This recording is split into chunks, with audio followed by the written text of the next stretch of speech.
Good morning. This is November 21st, 2024, and this morning we're going to talk with Paul Foulds, a former pharmacist in Nipigon, and he has been compiling many years of information on pharmacy in Nipigon. And just as we talking before this started, that this building itself is where Morris Thompson had his pharmacy. Actually, on the side we're sitting. But Paul said he originally had his first pharmacy next door. So this was a pharmacy, and the other side of the building was a grocery store, L&L grocery store. And then things have evolved since then. So you can start maybe how come Morris got here? I heard you saying. Yeah, he got here in 1937 because there was no pharmacy here at all. In fact, there was no pharmacy along the North Shore where there were roads to these places, but there was no retail pharmacies in any of them. So he came to Nipigon probably because of the fishing, because he was a good fisherman. And it was opened in 1937, as I said, and Morris had graduated from pharmacy in 1932. He took a 2-year degree program at the College of Pharmacy, and yes, his first place of business was the rental property next door, which became Chris. And there were very few prescriptions drugs at the time in the late 30s and the early 40s. After the Second World War, there was more use of penicillin, which had been discovered in 1928, but it wasn't readily available until, like I say, after the war. It took the process of finding penicillin or making penicillin took a long time. They had to use large flasks, and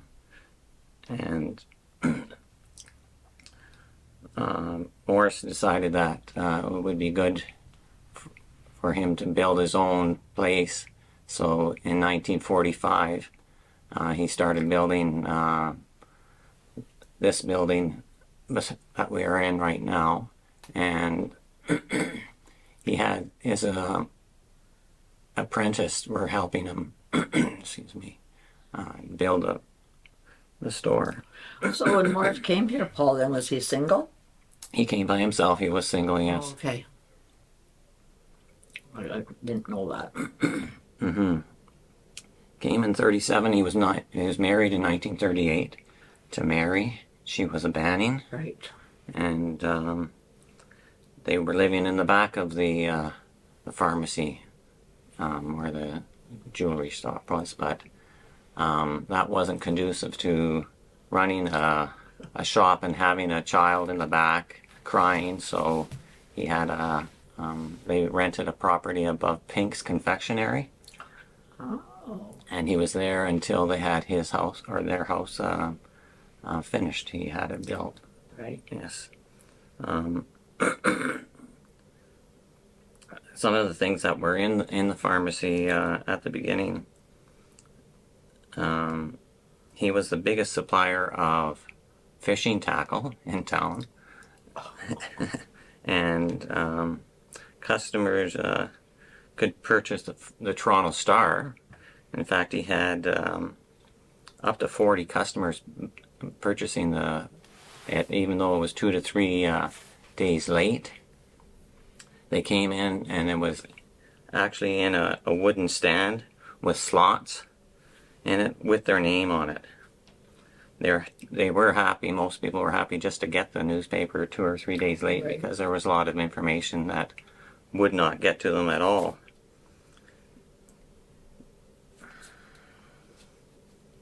He was well known for his diaper rash cream, which he called Thompson's Seat Treat.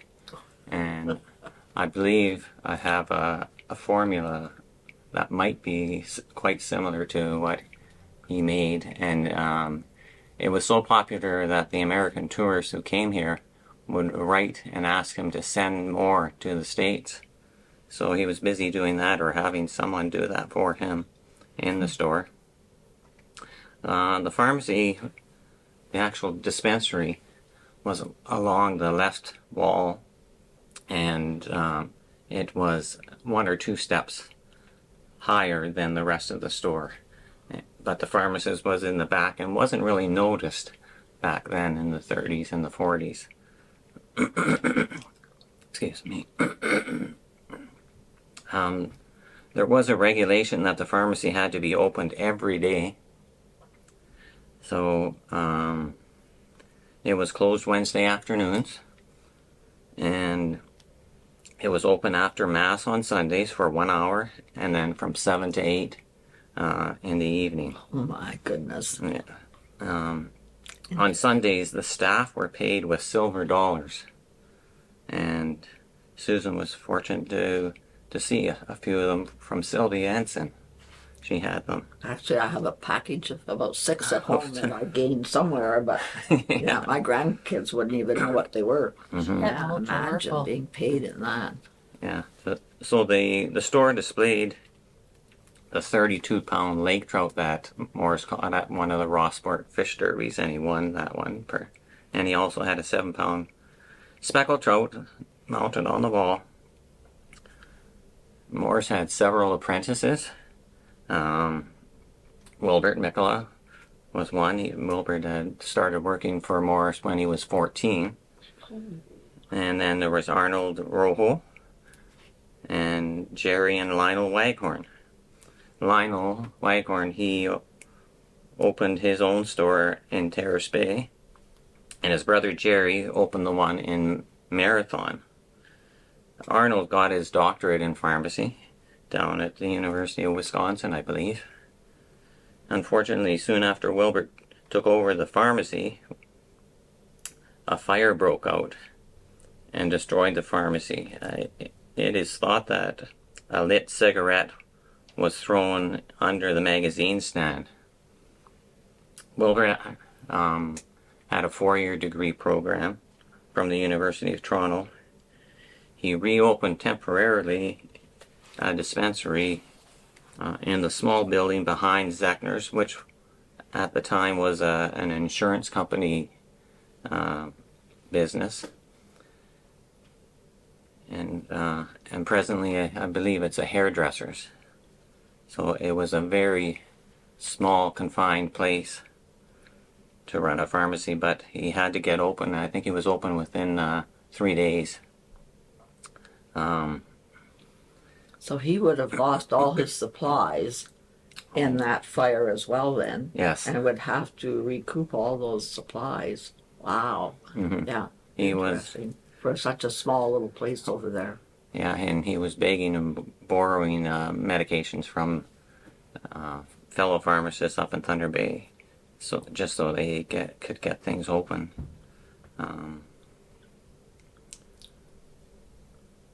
So when Zechner's moved from here, or not here, Down the street.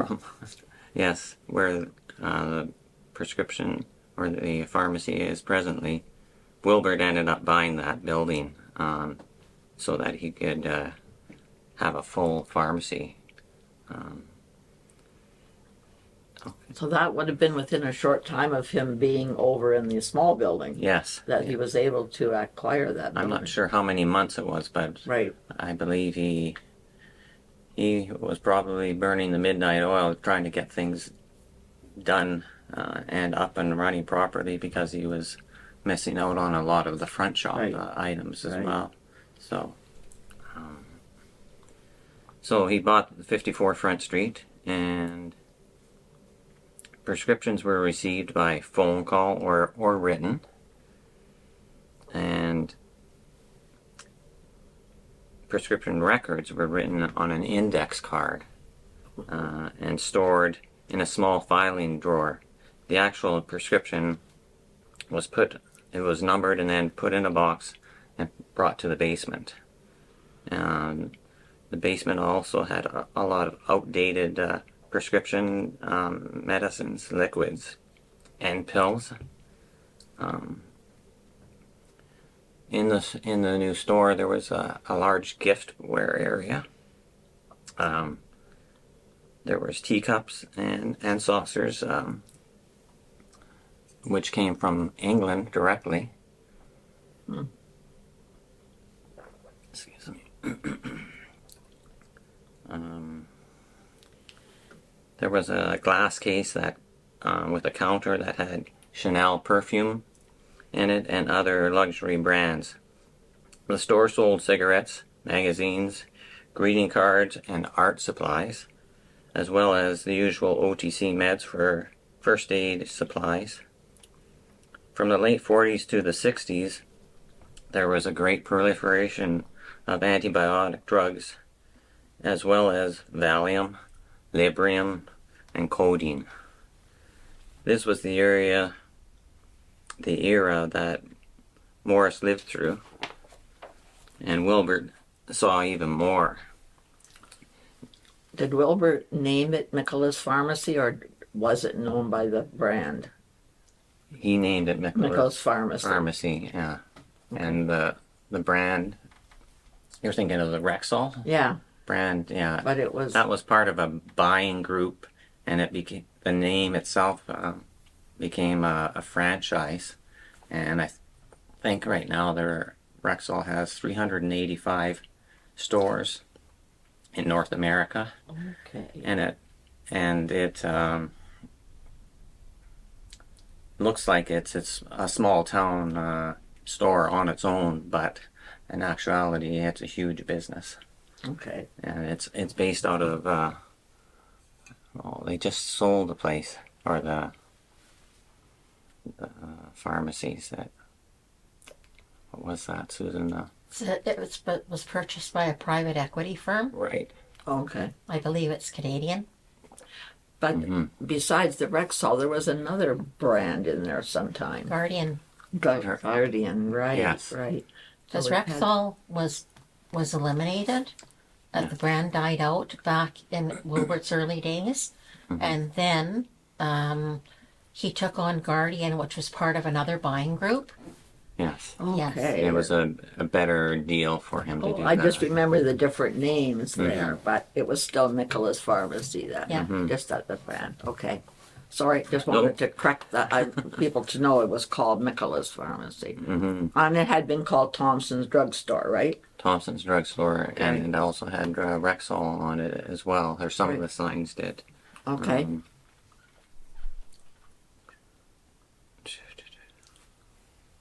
I made you lose your place That's okay. I'm just saying that the pharmacy Wilbert renovated it, and again, because they had to adhere to certain standards that the college wanted, and one of them was getting rid of the steps. You were coming down to eye level, and the pharmacist was face to face with you now, and that began the counseling of the medications, and pharmacists became more of the experts in the medications. They didn't the patients didn't rely on their doctor all the time to tell them about the medication. Was it important, Paul, in those days that the pharmacist could actually read the doctor's signature, or did you just go on faith that that's who it was? Because that's one of the things people always comment on: who reads a doctor's signature? But because it's on that the pad, you know then where it comes from. You know where it comes from, but a lot of times you had to try to decipher what the doctor had written, and in fact, on occasion you would have to phone the doctor. Sometimes they were annoyed that you couldn't read it, but you wanted to get it right. It had to be accurate, and there was no special course for that. It was just a matter of figuring out the letters. You know, Right. that looks similar to an N over here, and there's an N there, and That's piece what it together. I'm thinking when you think of the amount of prescriptions could be given out. You really had to be careful Yeah. that you could read it. It was Yeah, and Morris Thompson did not like making any mistakes at all, and if he did, he swore at you by saying shavings. He didn't swear at you, he swore at himself. At any rate, he was a great guy. Where am I? Far. So with those renovations, there were no assistants, people helping the pharmacist in the back. It was just pharmacists, and at that time, it was getting more difficult to find relief pharmacists. And as part of my 4-year degree, from University of Toronto, I had to do a 6-month apprenticeship program. So that's backing up, and Wilbert was my preceptor.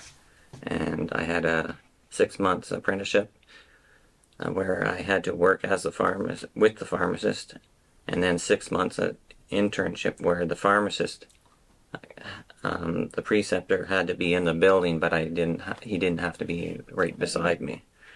And then upon graduation, I started working at Nicola's Pharmacy. It was a very intense time. There were many new drugs coming out at the time, and after 3 years, Susan and I decided to leave our jobs and travel to Europe for 4 months to work. And then when we came back, I returned to work and managed the Port Arthur Clinic Pharmacy.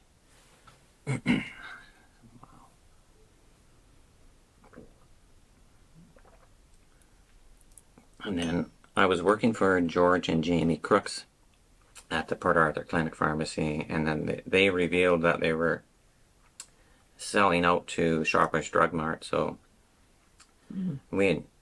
I negotiated with Wilbert to sell the drugstore in January of 1988.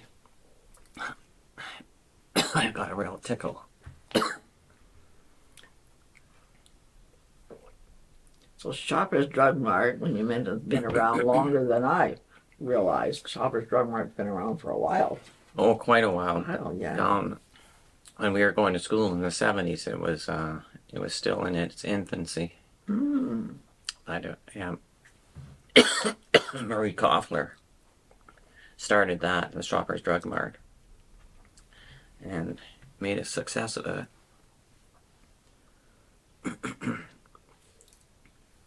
Is the one from Crook's Pharmacy the one that was active in skiing or outdoor? Yes. I think I remember that name and it being connected to. Yeah, Peter Crooks. Right. Yeah. Okay, we're going to take a break for a minute. Okay. So by the time I bought the store from Wilbert, he had computerized, but he still had a rotary phone. For those that don't know what a rotary phone is, it took time to get a phone call through. Many changes took place between 1988 and May, or I should say August 25th, 2002. In addition to changing the phone system, and computers had to be updated, assistants were added, and they became technically knowledgeable.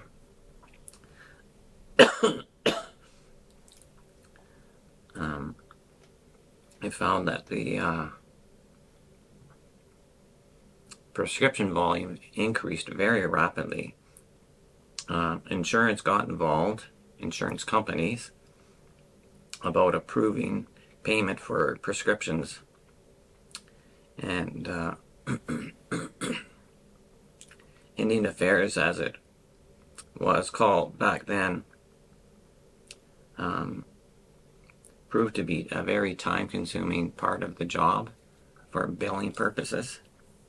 We had to type out everything and send it. So things changed there. So you're saying you have to get some of the medications approved by the insurance company? By the insurance company, right, on behalf of Indian Affairs, yes. I know once in a while I was always told, oh, they aren't going to cover that one, or they aren't going to cover this one, and so you had to sometimes you were able to switch it to a different brand or something, Right, and so that the exactly. insurance company covered it. Yeah, Hmm. very time consuming. You're right. Um, so what ended up happening with the Indian Affairs is that we got real-time technology put in through the phone system so that we could adjudicate prescriptions right away, and that saved a lot of time. So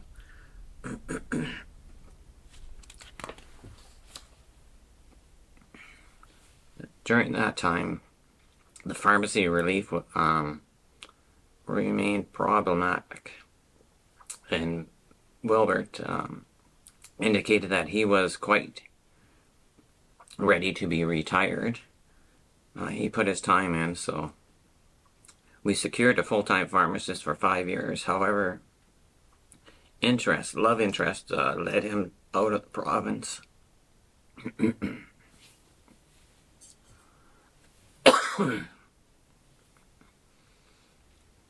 It was very difficult to find a pharmacist who could handle the volume and the complexity of the dispensary. On August 25th, 2002, we sold the pharmacy due to lack of relief and needs of my family, as well as the entrance of pharmacy big box stores, such as Superstore, Walmart.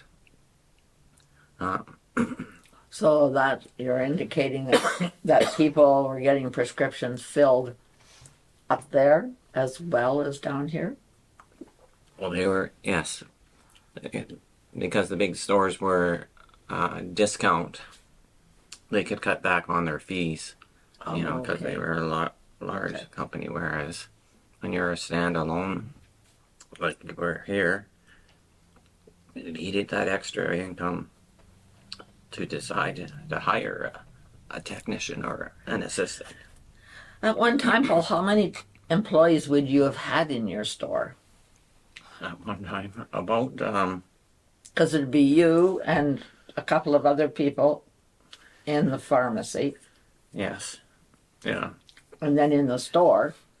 there was 2 or 3 in the store, somebody in the back checking orders as they came in, Sylvia doing the invoice reconciliations, Susan doing the books, doing the payroll, and ordering things. She was doing some of the buying, because I remember that session where you had lots of books to read. Books in there. Susan was interested in the books. And Yeah, she tried to bring some of Yeah. those things in. So there was somewhere around 9 to 12 or 13. Okay, yeah. Yeah, That's- not a large amount, but I had to train people in the back to help me with just the actual physical counting and that, and it worked out fairly well, except that I was working 6 days a week. Yeah, yeah. In that time era, was there a change in the way the medications would be handled for Indigenous people?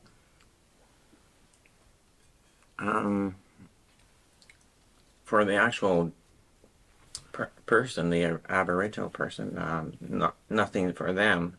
They didn't have to worry about. But I meant your billing and that must have been another. Well, it went from manually, just typing it out, all the information of the patient, the name of the patient, their Indian Affairs number, Oh, okay. the name of the medication, the cost of the medication, all that had to be typed out on a form. So that was done after work. Right. Yeah. But that was another side to Yeah. all of the work, paperwork that had to be done. And then this real-time technology from the phone system really made a difference because I didn't have to do any more of that. Everything was in the computer. Could print it out Okay. and send it away if need be, if there was any questions. You had a record of it instantly.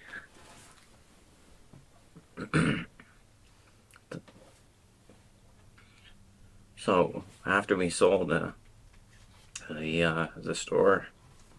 I worked part-time along the North Shore and also in Thunder Bay. I worked part-time for White's Pharmacy for 8 years. From the humble beginnings of a small building with Morris Thompson, the current corporate store pharmacy has seen a lot of changes. But you sold to, are you going to, I sold to Rexall, and then Jonah took over. and Jonah worked for Rexall as well. Rexall. Yeah. Oh, the big, I see it. That's the the big way. corporation. He managed it for them. Oh, okay. He didn't own it. He didn't own it. Okay. He didn't have managed it for Rexall. Okay. Mm-hmm. I didn't know it was expressed that way. Yes. Timing was everything with me wanting to get out and Jonah not wanting to get involved in that. Right, right. But the enticement was there to come back. And he gave it a good shot for close to 15 years, I think he was here. Mm-hmm. So, And Jonah still comes down and he still comes down. on Fridays usually, once Yes. a week, and is involved with the Aboriginal side of He is. pharmacy now. With Delico, I think, up in Thunder Bay, and helping people manage their medications properly Right. and understand the importance of them. Right. That was So Nipigon Right. is fortunate that we've still got a pharmacy here, even though when we go there we realize they're changing pharmacists regularly because it's hard to keep them still. hard to And keep them but still. we're fortunate that we have somebody here. Yes, it would be an absolute nightmare if we did not, because Right. of the volume of prescriptions that are done for this small town. I mean, we cover a fairly large area, but we do have Police Plat, so we have a reserve there. Red Rock Indian Band, Flying Post. Then we have Rocky Bay. Rocky Bay, and then the towns themselves. There's Beardmore. There's a few people at Jellicoe. It all adds up. And then Red Rock, Nipigon, Dorian, Urquhart. So that's just the 6 doctors here plus doctors in Thunder Bay who give out prescriptions. So Yes. you're right. It's and let's face it, it's all that's discussion now is the senior population is taking more pills than ever. Well, the baby boomers are all aging so rapidly, and as you say, they're taking up a lot of medications. I mean, the new heart medications that are around are for high blood pressure and cholesterol, Diabetes. diabetes. There's a lot of new medications, of course. And when I first started, and you saw a drug salesman come in, they were ethical products, as they call them, and you couldn't advertise like they do on television nowadays. It had to be coming from the doctor, who would receive a pamphlet and have to read what the medication actually did, instead of having a salesman come in and tell you how great their drug is. So sometimes did those companies give the doctors samples? Oh yeah, there were samples given I was gonna out say, initially. I can remember being given free something one time when I went there, so I figured that they did that as well. They certainly did. It was the drug companies pushed and pushed and pushed, Right.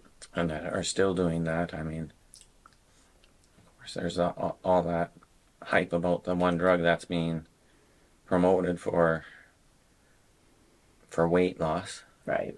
and Right. Not a healthy one. The other thing that I would think changed too is when you go in the store now, you can buy a can of soup oh yes, or you can buy other groceries, not just here, but in Thunder Bay especially. But here, I'm surprised every once in a while I'll see cleaning products advertised and those kinds of things. have Yes. made their way into the stores. Yeah, they try to make sure that they're making a broad base of all types of merchandise to make that bottom line work for them. Right. The big companies, especially. Right. I had no training in business at all when I came here and worked under Wilbert. I learned some things. I learned a lot more at the Port Arthur Clinic with the Crooks brothers. They treated me very well there. But yeah, two brothers, and definitely different in their approaches. But I learned a lot from both of them. And the other thing that even for me is there, you can go there to get your flu shot. You don't have to worry about the clinic being available. Mm-hmm. And now even COVID and shingles shots are all available in Yes. the drugstore. So do the people who give those shots have to take a bit of training about Oh yes. the shots? To give vaccines, it was a weekend training when I was up in Thunder Bay, so Saturday and Sunday Wow. I had to go up. It was days were shot. Right. There was a lot of weekend training sessions on various things. It's a whole, like it's encompasses so much now. It's not just the pharmacy, it's a drugstore, it's a store, Yeah, not just the pharmacy. I personally think that they're stretching the pharmacist too much and not getting the proper reimbursement so that you could have hire people. Okay. Anyway, back again, we were talking about the store being so much more. And I was just saying, for the pharmacists to be able to, they have to be very comfortable, I would think, with prescribing things for people rather than the doctor. That's to me, that's new law. I can see for some small common things, but I don't know about if there's a list of things that they can actually There is. talk to you Or about. there's a list of diseases that they can, if they feel Oh. that the person has a certain infection, then you can prescribe for that. But it is limited. But just the same, I think that has to be left to a health professional that does prescribing on a regular basis. Right. But I don't see the pharmacy association backing down from that. So. Right. So I'm just thinking that it up to a pharmacist if they want to really get involved in that, or are they Well, for the vaccines and that, right? you didn't have to take it, but it would be frowned upon, by your owner or your colleagues. Community, Yeah, even the community, if you don't offer them, right? yeah. Right. Everybody else is doing it, then you should be doing it. As uncomfortable or as some of them may have found, doing the thing. But if you're doing it frequently, you get more comfortable with Right. it. Right. But if you're only doing it once or twice a week or whatever, and you're down the line here, and you're just not seeing that many patients.